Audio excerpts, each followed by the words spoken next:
সুপ্রিয় শিক্ষার্থী বন্ধুরা, আসসালামু আলাইকুম। গত ক্লাসে আমি শুভা গল্পের লেকচার 2 নিয়ে আলোচনা করেছিলাম। আজকে শুভা গল্পের লেকচার 3 নিয়ে আলোচনা করার জন্য আমি তোমাদের সামনে উপস্থিত হয়েছি। আজকের আলোচনা আমাদের মূল বইয়ের 13 পৃষ্ঠার শেষতম প্যারা থেকে শুরু হবে। আমি শুরু করছি। মনে করো, শুভা যদি জলকুমারী হইতো, আস্তে আস্তে জল হইতে উঠিয়া একটা সাপের মাথায় মণিকাঠে রাখিয়া যাইত। প্রতাপ তাহার তুচ্ছ মাছ ধরা রাখিয়া সেই মানিক লইয়া জলে ডুব মারিত এবং পাতালে গিয়া দেখিত রূপার অট্টালিকায় সোনার কলঙ্কে খেয়ে বসিয়া আছে। এখানে বলা হয়েছে প্রতাপ এভাবে এমন নিবিষ্ট অনিমেষ ভাবে অর্থাৎ প্রকৃতির চোখে এভাবে মাছ ধরার প্রতি সে আকর্ষণ বোধ করে মাছ ধরে। শুভার মনে হয় যে সে তার দিকে একটু নজরই দিচ্ছে না। তাই শুভা মনে মনে ভাবতে থাকে, সে যদি জলকুমারী হইতো, আস্তে আস্তে জল হইতে উঠিয়া অর্থাৎ জল থেকে উঠে একটা সাপের মাথার মণি গাঁটে রাখতো এবং সেই প্রতাপ তুচ্ছ মাছ ধরিয়া ফেলে সেই গাঁট থেকে যখন মণিটা নিতে চাইবে তখন সে পানির মধ্যে পড়ে যাবে এবং পানির মধ্যে পড়ে গেলে সে সেখানে দেখতে পাবে সেখানে রূপার অট্টালিকার মধ্যে সোনার কলঙ্কে খেয়ে বসিয়ে আছে। অর্থাৎ শুভাকে সে সেখানে পাবে। অর্থাৎ এখানে শুভা তার গুরুত্বটুকু এই প্রতাপকে বোঝাতে চাচ্ছে এবং যে কোনো উপায়ে প্রতাপের একটা মন আকর্ষণ করার চেষ্টা করছে। সেজন্য সে মনে মনে এই ভাবনাগুলো সে ভাবছে। আমাদের বাণীকণ্ঠের ঘরের সেই বুয়া মেয়ে আমাদের সেই মণিদীপ্ত গভীর নিস্তব্ধ পাতালপুরীর একমাত্র রাজকন্যা। যখন প্রতাপ মণির জন্য আহরণের জন্য যখন ঘাটে যাবে, যখন জলের মধ্যে পড়ে যাবে, সেখানে গিয়ে দেখবে সোনার পালঙ্কে বসে আছে আমাদের শুভা। তখন সে বলবে যে এই তো দেখি আমাদের বাণীকণ্ঠের সেই বুয়া মেয়ে আমাদের সেই মণিদীপ্ত গভীর নিস্তব্ধ পাতালপুরীর মধ্যে একমাত্র রাজকন্যা হিসেবে সে আছে। তাহা কি হইতে পারিত না? শুভা মনে মনে বলে, সেটা কি সম্ভব না? তাহা কি এতই অসম্ভব? আসলে কিছু অসম্ভব নয়। কিন্তু তবুও পদশূন্য পাতালের রাজবংশে না জন্মিয়া বাণীকণ্ঠের ঘরে আসিয়া জন্মিয়াছে এবং ঘোষাদের ছেলে প্রতাপকে সে কিছুতে আশ্চর্য করিতে পারতেছে না। শুভা এখানে তার একটা পারিবারিক যে অবস্থা রয়েছে, আমাদের সমাজের যে বিভিন্ন একটা পারিবারিক অবস্থান ভিত্তিক একটা বৈষম্য আমাদের সমাজের মধ্যে বিরাজ করে। সেই বৈষম্যের মধ্যে শুভা নিজেকে ভাবতে থাকে, আজকে যদি আমি একটা ভালো পরিবার বলতে আর্থিক সচ্ছল অর্থাৎ প্রতাপের মতো একটা প্রভাবশালী পরিবারে যদি আমি বড় হতাম, তাহলে আজকে আমার এই অবস্থা হতো না, আমি বুয়া হলেও এই অবস্থা হতো না। আজকে আমি এমন একটা ঘরে জন্ম নিয়েছি যেখানে মোটামুটি সচ্ছল ভাবে আমাদের পরিবারটা চলে। আজকে সেজন্য আমাকে বিভিন্ন অবহেলা সহ্য করতে হচ্ছে। তো আসলে এই যে বৈষম্যের কারণে এই জিনিসটা হচ্ছে না, আসলে তাই সে মনে মনে ভাবতে থাকে আসলে চাইলে সবই সম্ভব। সে যদি রাজবংশে জন্মগ্রহণ করতো তাহলে আসলে প্রতাপের কে সে আশ্চর্য করিতে পারিত। এই বিষয়টি তার মনে হতে থাকে। তার একটা এরকম একটা ভাবনা তার মনের মধ্যে উদয় হয়। শুভার বয়স ক্রমে বাড়িয়ে উঠিতেছে। ক্রমে সে যেন আপনাকে আপনি অনুভব করিতে পারিতেছে, যেন কোনো একটা পূর্ণিমা তিথিতে কোনো একটা সমুদ্র হইতে একটা জোয়ারের স্রোত আসিয়া তাহার অন্তরাত্মাকে এক নতুন অনির্বাচনীয় চেতনা শক্তিতে পরিপূর্ণ করিয়া তুলিতেছে। সে আপনাকে আপনি দেখিতেছে, ভাবিতেছে, প্রশ্ন করিতেছে এবং বুঝিতে পারিতেছে। শুভার বয়স বৃদ্ধি পাচ্ছে। বয়স বৃদ্ধি পাওয়ার সাথে তার বিভিন্ন শারীরিক, মানসিক এবং দৈহিক বিভিন্ন পরিবর্তন হচ্ছে। সেই পরিবর্তন সে নিজেই অনুভব করতে পারছে, কারণ তার যে সময়টা এখন চলছে সেটা হচ্ছে বয়ঃসন্ধিগণের সময়। এই বয়ঃসন্ধিগণের সময়ের মধ্যে মানুষের মধ্যে নানা একটা পরিবর্তন আসে। সেই পরিবর্তন বুঝতে পারে এবং সে বুঝার মাধ্যমে সে নিজে অনেক কিছু ভাবতে থাকে। তার মনে হচ্ছে যেন এখানে তার একটা খুব সুন্দর একটা উদাহরণের মাধ্যমে কবি আমাদেরকে জিনিসটা বুঝিয়েছেন, যেন কোন একটা পূর্ণিমা তিথি অর্থাৎ পরিপূর্ণ একটা পূর্ণিমা রাতে কোন একটা সমুদ্র হইতে একটা জোয়ারের স্রোত আসিয়া, অর্থাৎ জোয়ারের একটা স্রোত এসে অর্থাৎ গভীর পূর্ণিমা রাত্রে পরিপূর্ণ পূর্ণিমার রাতে গভীর সমুদ্র থেকে একটা জোয়ার আসিয়া মনে হচ্ছে তার সবকিছুকে একটা পরিবর্তন করে দিয়েছে তার মনের মধ্যে বিভিন্ন পরিবর্তন সূচিত হয়েছে, একটা সে সেটা অনুভব করতে পারছে এবং সে সেটা দেখে নিজেকে মনে করতেছে, ভাবতেছে, প্রশ্ন করতেছে, বুঝতে পারিতেছে না, মানে তার এই যে পরিবর্তনটা সে বুঝতে পারছে না। গভীর পূর্ণিমা রাতে সে একদিন ধীরে স্বয়ং গৃহের দ্বার খুলিয়া বহে বহে মুখ বাড়াইয়া বাহারের দিকে চাহিয়া দেখে পূর্ণিমা প্রকৃতিও শোবার মতো একাকিনী সুপ্ত জগতের উপর জাগিয়া বসিয়া যৌবনের রহস্যে পুলকে বিষাদে অসীম নির্জনতার একেবারে শেষ সীমা পর্যন্ত এমনকি তাহা অতিক্রম করিও তম করিতেছে, একটি কথা করিতে পারিতেছে না। গভীর পূর্ণিমা রাত্রে একদিন শোভা ঘর থেকে বের হয়ে, দরজা খুলে বের হয়ে বাড়ির দিকে যখন চায়, তার মনে হল তাকে পূর্ণিমার অর্থাৎ ভরা পূর্ণিমাতে চাঁদের আলোয় পুরো প্রকৃতির মধ্যে একটা যৌবন এসে গেছে এবং সেই যৌবনের আনন্দে এবং দুঃখে নির্জনতার মধ্যে একেবারে শেষ সীমা পর্যন্ত এমনই তাহা অতিক্রম করে তম করিতেছে। অর্থাৎ এই যে আমরা যখন পূর্ণিমার দেখি, বড় পূর্ণিমার মধ্যে আমরা দেখি একটা প্রকৃতির মধ্যে একটা নব যৌবন বা নব জোয়ারের একটা সূচনা হয়, দেখা যাচ্ছে সেখানে নির্বাক থমথমে একটা অবস্থা, কিন্তু এই থমথমে অবস্থার মধ্যেও মনে হয় যে এটার মধ্যে যেন একটা এই প্রকৃতি একটা যৌবন প্রাপ্ত হয়েছে, এখানে তার মধ্যে বিভিন্ন ধরনের জোয়ার এসেছে সেই রাত্রিতে, কিন্তু সেটা নির্বাক, সেটা একাকিনী প্রকাশ করতে পারে, কিন্তু সেটা আমাদের শোভা সেই গভীর রাতে পূর্ণিমা তিথিতে সেই জিনিসটা অবলম্বন করেছে এবং সেখানে সে নিস্তব্ধ ব্যাকুল প্রকৃতির প্রান্তে একটি নিস্তব্ধ ব্যাকুল বালিকা দাঁড়িয়ে আছে। প্রকৃতির সেই নিস্তব্ধতার মধ্যে, নির্জনতার মধ্যে, নির্বাকতার মধ্যে ঠিক আমাদের বুবা মেয়ে শোভা সেভাবে নির্জনতার মধ্যে সে দাঁড়িয়ে আছে এবং সেই প্রকৃতির সাথে নিজের পূর্ণবয়বের কথা এবং প্রকৃতির পূর্ণবয়বের কথা, জোয়ারের কথা কথা সে ভাবছে। এই বিষয়টা এখানে সেটাই বোঝানো হয়েছে। এদিকে কন্যা ভারাগ্রস্ত পিতামাতা চিন্তিত হয়ে উঠিয়াছেন, লোকে নিন্দা আরম্ভ করিয়াছেন, এমনকি এক ঘরে ঘরে দিবে এমন জননব শোনা যায়। বাণীকণ্ঠের সচ্ছল অবস্থা, দুবেলায় মাছ ভাত খায়, এই জন্য তাহার শত্রু ছিল। আমরা জানি যে বাড়িতে মেয়ে থাকে, মেয়েদের বয়স বেড়ে যায়, সে সময় যেহেতু বাল্য বিবাহের একটা প্রচলন ছিল এবং বিশেষ করে সে সময়ে আমরা দেখছি 9 বছর, 10 বছর, 11 বছর মেয়েদের বিয়ের বয়স ছিল।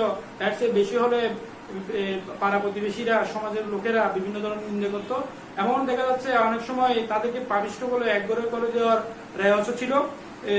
সেই অবস্থার মধ্যে পড়ে গেছে আমাদের বাণীকণ্ঠ, কারণ শোভা মেয়ে, তার এর আগে 2টি মেয়ে বিয়ে দিয়েছেন, আরেকটি মেয়ে আছে শোভা, এবং সে শোভা মেয়ে তো বটে এবং সে বুবা মেয়ে, তাই সে লোকনিন্দার এই কথাগুলো তার শুনতে খারাপ লাগছে। মেয়ে সম্পর্কে এই কথাগুলো বললে যে কোনো বাবা বা মার খারাপ লাগবে, সেজন্য এই বিষয়টা তাকে খুব ভাবিয়ে তুলতেছে। আমরা দেখি আমাদের সমাজে যারা একটু ভালো করে খেতে পারে, দুবেলা দুমুঠো খেতে পারে, যাদের একটু মোটামুটি সচ্ছল একটা অবস্থা থাকে, তাদের কিন্তু শত্রু অভাব থাকে না। আমরা আমাদের সমাজের মধ্যে সেভাবে আমরা দেখতে পাচ্ছি। ঠিক এভাবে আমাদের বাণীকণ্ঠেরও কিন্তু সমাজের মধ্যে এরকম কিছু শত্রুও ছিল, যারা তাকে বিভিন্ন বিষয়ে নিন্দার মধ্যে ফেলে দিত, বিভিন্ন বিষয় নিয়ে তার সাথে ঠাট্টা করতো, তামাশা করতো। এই বিষয়টা এখানে সমাজের এই বাস্তব চিত্রটা এখানে আমাদের গল্পকার এখানে উপস্থাপন করেছেন। স্ত্রী পুরুষ বিস্তর পরামর্শ হইল, কিছুদিনের মতো বাণী বিদেশ গেল, অবশ্যই ফিরিয়ে আসে কহিল, চলো কলিকাতায় চলো। এই যে লোক সমাজের মধ্যে এরকম নিন্দার কথা শুনে বাণীকণ্ঠ কলকাতায় গিয়েছিলেন এবং সেখানে গিয়ে তিনি একটা শোভার জন্য বিয়ের একটা বন্দোবস্ত করার একটা পরিকল্পনা নিয়েছেন এবং শোভাকে কলকাতায় নিয়ে যাওয়ার জন্য চিন্তা ভাবনা করা হচ্ছে। বিদেশ যাত্রার উদ্যোগ হইতে লাগিল। কুয়াশা ঢাকা প্রভাতের মতো শোভার সমস্ত হৃদয় অশ্রুবাষ্পে একেবারে গড়িয়ে গেল। কুয়াশা ঢাকা প্রভাত বলতে যেখানে সে আমাদের কুয়াশার মধ্যে আমরা নিজেকে যেভাবে আবসা দেখি সকালবেলায়, ঠিক শোভা তার অশ্রুবাষ্পে একেবারে এরকম ভরিয়ে গেল। সে তার সামনের দিনগুলোর মধ্যে একটা আবছা কুয়াশার মতো একটা আবছা সময় একটা অনুভব করতে লাগলো। নিজের জীবন সম্পর্কে একটা আবছা ধারণা তার চলে আসতেছে। একটা অনির্দিষ্ট আশঙ্কা বসে সে কিছুদিন হইতে ক্রমাগত নির্বাক জন্তুর মতো তাহার বাপ মায়ের সঙ্গে সঙ্গে পীড়িত ডাগর চক্ষু মিলিয়া তাহার মুখের দিকে চাহিয়া কি একটা বুঝিতে চেষ্টা করিত, কিন্তু তাহারা কিছু বুঝিয়ে বলিতেন না। শোভা কিছু একটা বলতে চায়, সে যখন কলকাতা নিয়ে যাওয়ার জন্য উদ্যোগ হচ্ছে তখন সে বলতে চায় যে আমি কলকাতায় যেতে চাই না, এবং তাদের আশেপাশে থাকে, সে তো মুখে বলতে পারে না, তার বিভিন্ন ইশারা ইঙ্গিতে আকার ইঙ্গিতে তাদেরকে বুঝাতে চায় যে আমি আসলে কলকাতায় যেতে চাই না, আমার মন এখানেই পড়ে আছে, কলকাতায় যাওয়ার এই কথা শুনে তার মধ্যে বিভিন্ন ধরনের দুশ্চিন্তা মাথায় কাজ করতেছে। এই জিনিসগুলো সে বিভিন্ন আকার ইঙ্গিতে প্রকাশ করতে চাইতো, তাদের সঙ্গে সঙ্গে থাকতো, কিন্তু এই জিনিসটা তাদেরকে সে ঠিক বুঝাইতে পারতো না। তো এই আকার ইঙ্গিতে তারা ঠিক সে যেতে চায় না কলকাতায়, এই জিনিসটা তাদের মা বাবাকে সে বুঝাতে পারছিল না। ইতিমধ্যে একদিন অপরাহ্নে সিপেলিয়া কথা ফাঁসিয়ে কহিল, কিরে সু, তোর নাকি বর পাওয়া গেছে, তুই বিয়ে করতে যাচ্ছিস, দেখিস আমাদের বলিস নে। এরকম একটা সময় সে কলকাতা যাওয়ার সে খবরটা প্রতাপ জেনে গেছে, এবং জানার পর একদিন যখন প্রতাপের সাথে দেখা হয় ছিপ ফেলার সময়, সে প্রশ্ন করে, কিরে সুভা, তুই তো দেখতেছি তোর বর পাওয়া গেছে নাকি কলকাতায়, তুই নাকি চলে যাবি, দেখিস বিয়ের পরে আমাদেরকে আবার বলিস না, এরকম একটা কথা সে বলে। তখন বলিয়া আবার মাছের দিকে মনোযোগ করিল, মর্মবিদ্ধ হরিণী বেদের দিকে যেমন করিয়া থাকায়। আমরা জানি হরিণকে যখন বেয়াদ বা শিকারী যখন শিকার করেন, হত্যা করতে উদ্যত হন, তখন হরিণ কিন্তু খুব অপলক চোখে অনিমেষ ভাবে ওর দিকে তাকায়, শিকারীর গন্তব্য লক্ষ্য করে সে ছুটে চলে, এবং যেভাবে তাকায় ঠিক কথাটি বলার পর নীরবে বলিতে থাকে, আমি তোমার কাছে কি দোষ করিয়াছিলাম, তুমি আমাকে এভাবে কথাটা বলছিলেন, আমি তোমার কাছে কি দোষ করেছিলাম। সুভা তেমনি করিয়া প্রতাপের দিকে চাহিল, সেদিন গাছের তলায় আর বসিল না, কারণ তাদের মধ্যে আমরা জানি একটা বন্ধুত্বের সম্পর্ক হোক, একটা প্রেমের সম্পর্ক হোক, এই একটা সম্পর্ক তাদের মধ্যে গড়ে উঠেছে, এবং সেটা প্রতাপ সেটা কখনো আকার ইঙ্গিতেও কিন্তু প্রকাশ করে নাই, কিন্তু সুভা কিন্তু প্রকাশ করতে চাইতো, বাট কিন্তু সে নির্বাক হওয়ার কারণে, বোবা হওয়ার কারণে সে বিষয়টা বিভিন্ন আচরণের মধ্যে প্রকাশ করলেও কিন্তু সেটা প্রতাপ কিন্তু সেটা বুঝতে চাইতো না। এই জন্য এই সুভার দিক থেকে প্রতাপের প্রতি একটু আন্তরিকতা বা একটু ভালোবাসা ছিল বলেই প্রতাপের এরকম প্রশ্নে, এরকম কথায় সুভার মনটা ব্যথিত হয়। তাই সে রাগ করে বলে, আমি তোমার কাছে কি দোষ করেছি, রাগের স্বরে কথাটি সে বলে। সুভা তেমনি করিয়া প্রতাপের দিকে চাহিল, সেদিন গাছের তলায় আর বসিল না, বাণীগণ নিদ্র হইতে উঠিয়া সঙ্গে তামাক খাইতেছিলেন। সুভা তাহার পায়ের কাছে বসিয়া তাহার মুখের দিকে চাহিয়া কাঁদিতে লাগিল। অবশ্য তাহাকে সান্ত্বনা দিতে গিয়া বাণীকণ্ঠের শুষ্ক কবলে অশ্রু গড়াইয়া পড়িল। সুভা তার বাবার কাছে গিয়ে মুখের দিকে চেয়ে সে কাঁদতে লাগলো, এবং সে কান্নার বিষয়বস্তু বুঝতে পেরে বাণীকণ্ঠ তার মেয়েকে শুষ্ক কপলে অর্থাৎ গালে তার অশ্রু গড়ে পড়ছে, সেখানে সে একটু তাকে সান্ত্বনা দিচ্ছে, অর্থাৎ কিছুই করার নাই, আমাদের আসলে কলকাতায় যেতেই হবে, এই বিষয়টা সে বুঝাচ্ছে। কিন্তু এই কলকাতা যাওয়ার এই বিষয়টা আমাদের সুভা কিন্তু কোন রকমে মেনে নিতে পারছে না। কাল কলিকাতায় যাইবার দিন স্থির হয়ে আছে। সুভা গোয়ালঘরে তাহার বাল্য সখীদের কাছে বিদায় লইতে গেল, তাহাদিওকে সহস্তে খাওয়াইয়া গলা ধরিয়া একবার দুই চোখে যত পারে কথা বলিয়া তাহাদের মুখের দিকে চাহিল। দুই নেত্র পল্লা অর্থাৎ দুইটা চোখের পাতা হইতে টপ টপ করিয়া অশ্রু জল পড়িতে লাগিল। আমরা জানি সুভা যেভাবে নির্বাক, যেভাবে বোবা, ঠিক সেই যাদের সঙ্গে সম্পর্ক হয়েছে তারাও নির্বাক, তাদেরও বোবা, এবং এই দুইজনের নির্বাকতার মধ্যে বোবার মধ্যে তাদের মধ্যে একটা সম্পর্ক ছিল। সে যখন কলকাতা যাওয়ার জন্য উদ্যোগ গ্রহণ করে, সে তার মন না চাওয়া সত্ত্বেও সে যেতে যখন উদ্যত হয় পরিবারের কারণে, তখন তার কাছে খুব খারাপ লাগতে থাকে। সে যখন তার সঙ্গীদের সাথে যখন দেখা করে, এই বিষয়টা সে চোখের জল দিয়ে সে প্রকাশ করে, সে অর্থাৎ এই চোখের জলের মধ্যে দিয়ে তাদের প্রতি যে একটা ভালোবাসা বা আন্তরিকতা, তাদের প্রতি একটা যে একটা সূক্ষ্মতা গড়ে উঠেছিল, এই বিষয়টি এখানে প্রকাশ পেয়েছে। সেদিন শুক্লা দ্বাদশী রাত্রি, অর্থাৎ শুক্লা দ্বাদশী রাত্রি বলতে ছাদের দ্বিতীয় দিন, সুভা শয়নগৃহ হইতে বাহির হইয়া তাহার সেই চিরপরিচিত নদী তটে শস্যসজ্জায় অর্থাৎ সবুজ ঘাসের মধ্যে লুটিয়ে পড়িল। অর্থাৎ রাতের বেলা সে তার শয়নগৃহ থেকে বের হয়ে তার চিরপরিচিত সে যেখানে সময় কাটাতো সেখানে গিয়ে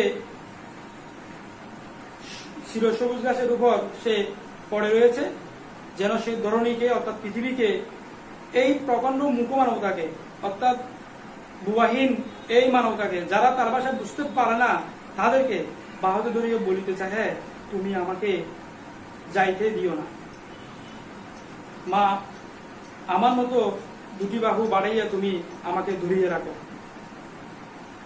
অর্থাৎ সে তার জন্মভূমি, তার জন্মস্থান ছেড়ে সে মায়া ত্যাগ করে সে যেতে চায় না। সে বুবা হোক, এই আশেপাশের যে পরিবেশ, যে প্রকৃতি, যে নির্বাক সঙ্গী রয়েছে তাদের মধ্যে একটা গভীরতম একটা সম্পর্ক আছে, এবং সেই সম্পর্কের জের ধরে